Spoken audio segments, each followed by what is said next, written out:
پاکستان کی نئی army rocket force کیا ہے؟ وزیراعظم شہباز شریف نے فوج کے اندر ایک نئی راکٹ فورس کے قیام کا اعلان کیا ہے۔ وزیراعظم نے زیادہ تفصیلات تو نہیں بتائیں، مگر اتنا ضرور کہا ہے کہ اس فورس کو حریف کو ہر سمت سے نشانہ بنانے کی صلاحیت حاصل ہوگی۔ اس فورس کی فوج میں اپنی الگ کمانڈ ہوگی، جو روایتی جنگ کی صورت میں میزائلوں کے مؤثر استعمال کے لیے بنائی جا رہی ہے۔ لیکن سوال یہ ہے کہ پاکستان کو اس وقت یہ راکٹ فورس بنانے کی ضرورت کیوں پیش آئی؟ اس میں جو ایک اور امپورٹنٹ پوائنٹ ہے وہ یہ ہے کہ تمام کی تمام یہ جو راکٹ ڈاکٹرن ہے، اس میں جو سارے کا سارا جو اسٹرکچر ہے وہ انسٹیٹیوشنلائز ہو جائے گا۔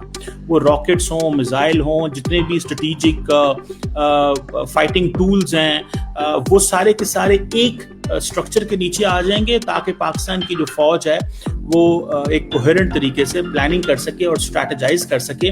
اس لیے پاکستان نے یہ آرمی راکٹ فورس جو ہے وہ بنائی ہے۔ بھارتی وزارت خارجہ کے ترجمان نے اس فورس کے قیام پر رد عمل دیتے ہوئے کہا کہ یہ پاکستانی قیادت کا معروف طریقہ ہے کہ وہ بار بار بھارت مخالف بیانیاں بنا کر اپنی ناکامیوں کو چھپانے کی کوشش کرتے ہیں۔ اب اس فیصلے پر بھارت کی مزید کیا حکمت عملی یا رد عمل ہو سکتا ہے؟ دیکھیے، بھارت اس سلسلے میں دو چیزوں پہ کام کرے گا۔ ایک تو بھارت مزید S-400 سسٹم خریدے گا تاکہ پاکستان کی اس راکٹ فورس کا مقابلہ کر سکے، اور اگر جو میزائل آتے ہیں وہ کروز ہوں، بیلسٹک ہوں، ان کا دفاع کر سکے۔ اور دوسرا، آج وزیر اعظم نریندر مودی نے سدرشن چکرا، جو کہ ایک ملٹی لیئرڈ فریم ورک ہے فار انٹیگریٹڈ ایڈوانس سرویلنس، اس کا اناؤنسمنٹ کیا ہے، جو بھارتی فوج کو 2035 میں ملے گا۔ اس سے بھارت اپنی سائبر پروٹیکشن کرے گا، فزیکل جو انفراسٹرکچر ہے وہ بھلے ملٹری ہو یا سویلین، اس کو سیف گارڈ کرے گا۔